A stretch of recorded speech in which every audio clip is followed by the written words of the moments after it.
Okay, so chapter 6. This is where we'll do another save warp.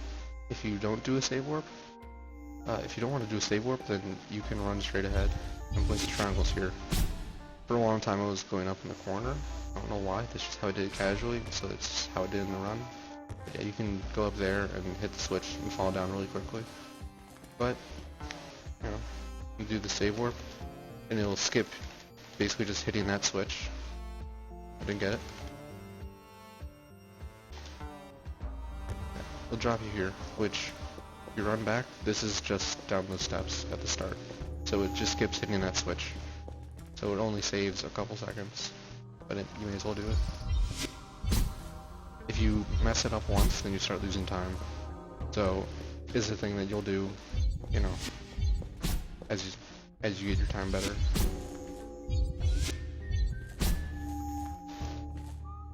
So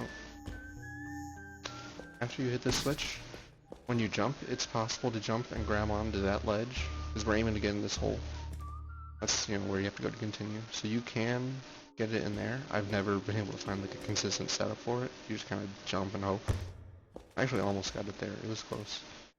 So then when you fall, depending on what you want to do, it's all kind of about the same. You can run up these tries and just jump over. Well, depending on how you place these tries, it can be easier or harder. Like that, or you can just place them and climb up here. So when I'm going here, I always try to place a try at that angle, so that'll automatically tilt up. And then one thing I haven't mentioned yet is wall running, because when you go along a wall, there's a pretty generous time where you're not on a try, but your gravity still hasn't changed to match. So you can just place one like halfway up here, and just run up, and you'll be up on the ledge. So we'll actually use that quite a lot throughout the entire run. So there is a very, very small thing here that you can do.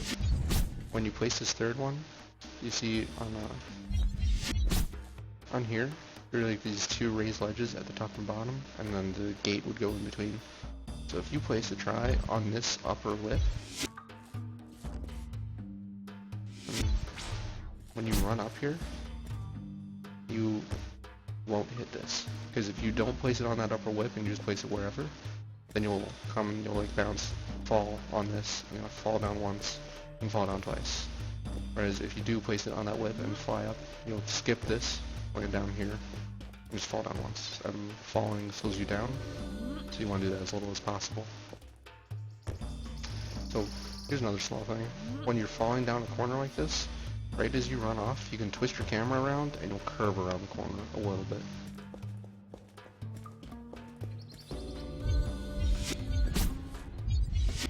Yeah.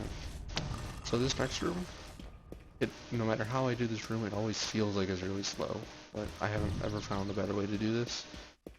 One small thing to do is place a try like this, so that you don't have to climb up all these individual steps. You can jump off of it, and you'll just climb up to the top one.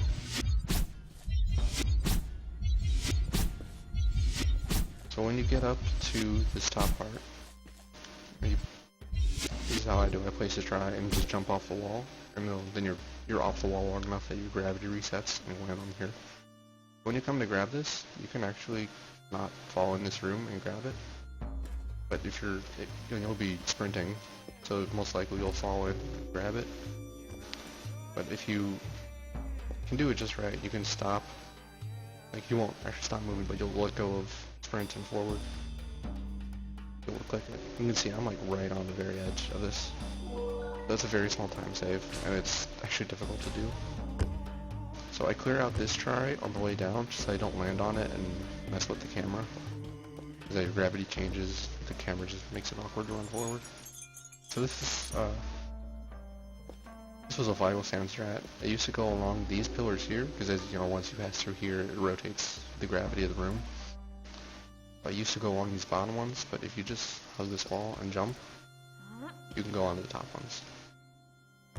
And that saves a pretty nice chunk of time.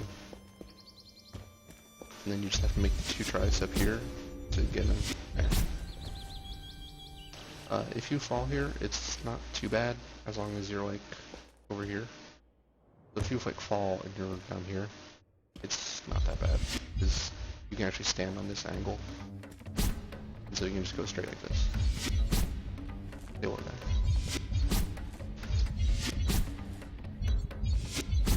Obviously you don't want to fall, but that's okay. Now this is called the corner jump. All you do is jump up here and jump across this. It saves about 1/10 of a second, and if you fall, you go all the way down there, and it basically kills the run.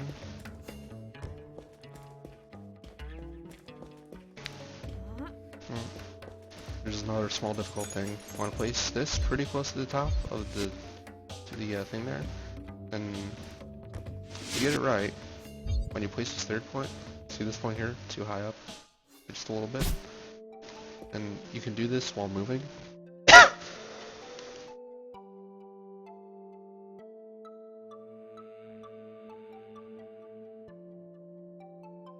Oh, excuse me, I'm a little sick today. But, so yeah, if you place this triangle while you're moving, then you can just go straight up.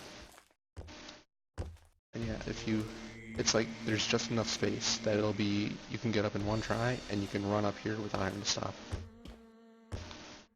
And then, we used to think that this room was a bottomless pit, but it's not. There's a bottom to it. And when you jump down, you want to make a try like this. Because we're going to run up it, run up this wall. And again, we're going to use wall running here. And your gravity corrects right as you get up to this ledge. Now, this next puzzle, you don't want to mess it up. I'm actually going to quick save just before doing it. So, when you run in here, you can number these buttons from left to right. 1, 2, 3, 4. I'm going to go 4, 3, 2, 4, 3, 4, 4.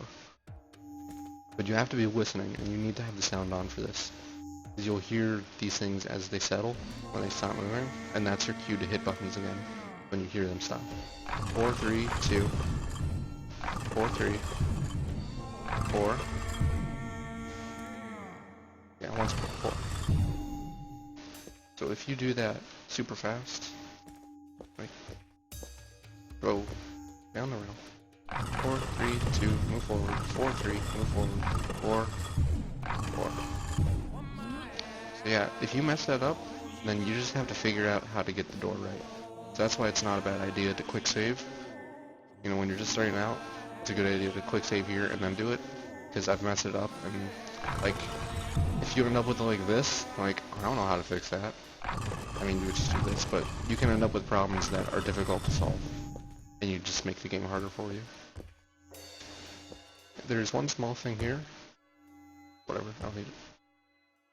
When you land here, if you just look to the side and hit the switch and don't move towards it at all, then when you run to this corner, if you do it right, you can bounce off of the left wall, off of this wall here, and head over towards this wall, and you will hit this gate as it's closing, and it'll knock you back this way, and you'll land. So instead of landing like on top of this grate somewhere, you'll land like over here. And it's like, you know, a tiny little time save. It's a cool thing. It's very difficult to do. Don't worry about not getting it. And then this climb is maybe the hardest climb in the game. Well, not the hardest, but it's so easy to lose time here. Because if you fall, it's basically reset. It's like a minute or something to get back. Or if you fall and you just climb back up, it's a good 40 seconds to a minute. So what I do is I just put them between the things here, between the two walls, along the corner. You used to go along one wall, but when you go over these things, it's possible that if you aren't running, that it can like knock you off long enough that your gravity changes and you just fall. And you might be able to fall and land on one of the little ledges or on one of the platforms. You know, there's no guarantee. So, run up here. And when you're placing the statues, don't place this one first. Because the hitbox will get in your way and you'll have to go strafe around it. And if you're going too fast, you might fall off the ledge. Oh no, actually I have to turn the statue. Right. So yeah, that's chapter 6. This is where this game starts to get a bit harder. It's more demanding than the previous ones. Yeah, chapter 6 done.